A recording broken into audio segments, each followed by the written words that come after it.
if you're getting ready to sew up your Janet jeans and your zipper is too long, I'm going to show you how to shorten it.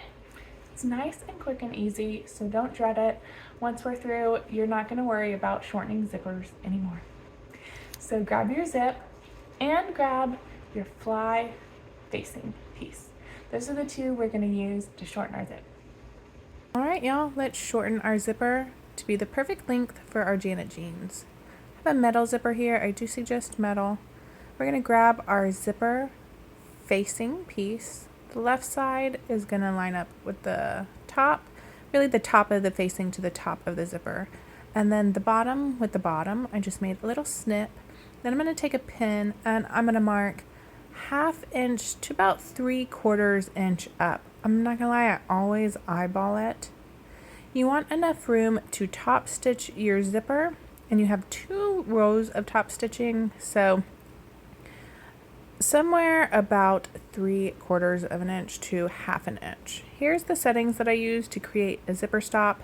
It's a really wide zigzag, and we're just going to go right where we put our pin. That's about 3/4 to 1/2 an inch away from the bottom, and we're going to use this really wide zigzag with a very short stitch length to make a new zipper stop.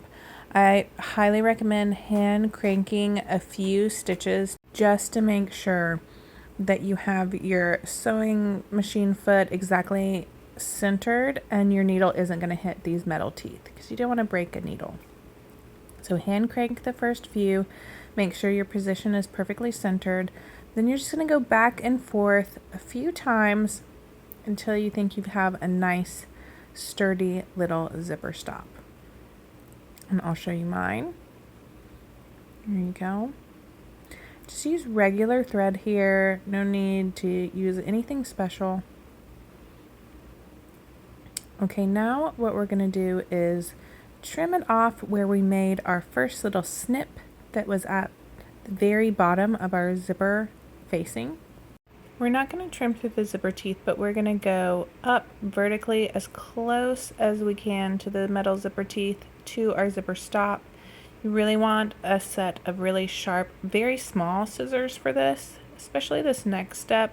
What we're going to do is put our scissor blades in between 2 zipper teeth and snip through. You want to do it as close as you can to the zipper stop. Once you do it on one side, you can unzip the zipper and then go on the other side. And you see I just am snipping through the blue zipper tape between 2 metal teeth. Now, if you're lucky, your zipper stop is the perfect position where you don't have to pry any metal teeth off. I had one little tooth where I couldn't cut it. It was like halfway out. I wanted it off. You don't want any metal teeth below your zipper stop. So I grabbed my pliers and I'm just going to have to tug this one off. Sometimes you're lucky that they can just be snipped off really easy under the zipper stop. If you have to pull one off, it's not too bad. Just grab some needle nose pliers, try to grab it, and you kind of have to twist it off. That's it, that one little metal tooth. You don't want any below your zipper stop because you don't want your needle going through it when you're top stitching the zip. Okay, so make sure there's no metal pieces below that zip stop. Now we're going to work on the zipper tape, not fraying. You can use fray check. I have never done that before. Always used a lighter to singe the ends. So this is nylon and it will melt. So you just really quickly run it over it and it will melt a little bit and then it will seal it.